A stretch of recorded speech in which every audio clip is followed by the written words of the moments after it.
Наверняка вы, готовя этот проект, какие-то расчеты делали. И власти Абхазии тоже эти цифры смотрели и понимали, вот это нам нужно.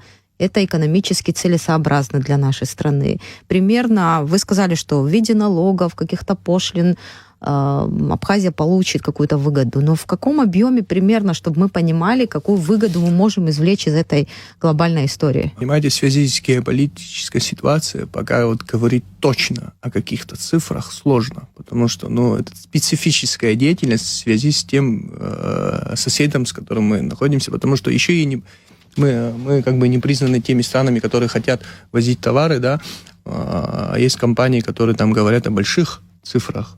Но мы не можем на них опираться и говорить нашему государству о том, что вот там есть гипотетически такая возможность. У нас есть такая небольшая цифра, которая уже сложилась, как бы мы ее видим, понимаем, что она реальная.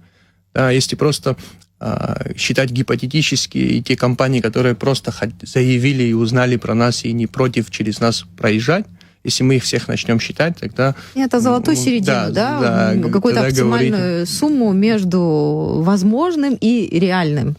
Плюс-минус где-то там, в год от 300 пока до 600 миллионов рублей. Это та возможность, которая может быть там, в течение года, 1,5 лет, она может принести вот такую вот возможность для страны. Это в виде транзитных пошлин, налогов. Это говорить от такой золотой середины в год.